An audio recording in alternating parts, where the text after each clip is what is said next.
नमस्कार मित्रों, कुंडली दर्शन 8 में आप लोगों का स्वागत है। मित्रों, वानर राज वाली अपने प्राण निकलने से पूर्व पुत्र अंगद का हाथ श्री राम के हाथ में पकड़ा कर कहा, यह मेरा पुत्र अंगद है, इसमें मेरे जितनी शक्ति और बुद्धि है। मुझे चिंता है कि यह कहीं मेरे जैसे गलत कार्य न करे। ये प्रभु, इस पुत्र को मैं आपको सौंपता हूँ।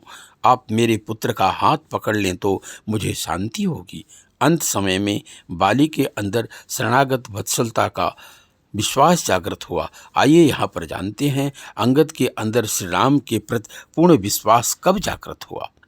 अंगद श्री राम को अपने पिता का वध का द्रोही समझ रहे थे। शरणागत वत्सल की शरण में रहकर भी श्री राम के प्रति प्रेम का विश्वास जागृत नहीं हुआ, क्योंकि विचार का स्थान मस्तिष्क है और विश्वास का स्थान हृदय है। हृदय ने स्वीकारा नहीं, प्रेम का विश्वास पनपा नहीं। जामवंत जी से अंगद के हृदय की भावना छुपी नहीं थी।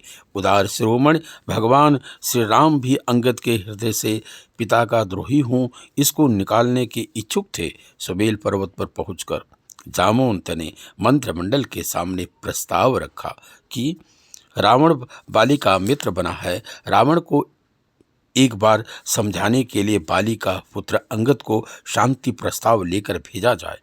मंत्रिमंडल ने इस प्रस्ताव का सर्वसम्मति से समर्थन किया। स्वयं प्रभु की भी यही इच्छा थी। अंगद के मानसिक गुत्थी को सुलझाने का अवसर है।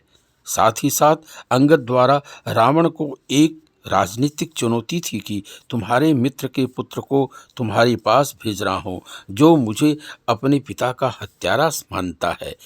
इसे तुम अपने पक्ष में कर लो तो मैं समझूंगा कि मेरी राजनीतिक हार है। श्री राम ने कहा, प्रिय अंगद, मेरे कार्य की सफलता के लिए लंका जाओ। बाली के पुत्र के रूप में तुम उन्हीं के समान बल, बुद्धि और गुण के निधान हो, इसलिए तुम्हें बहुत समझाकर कुछ कहने की आवश्यकता नहीं है। मेरा कार्य हो, रावण का हित जिसमें संभव हो, तुम उसी प्रकार रावण से वार्तालाप करना। अंगद रावण के दरबार में गए। श्री राम के ऊपर पूर्ण विश्वास तब आया। रावण को युद्ध टालने और सीता को लौटाने का प्रस्ताव दिया। रावण ने इस प्रस्ताव को ठुकरा दिया तो अंगद ने अपना पैर जमीन पर जमा दिया।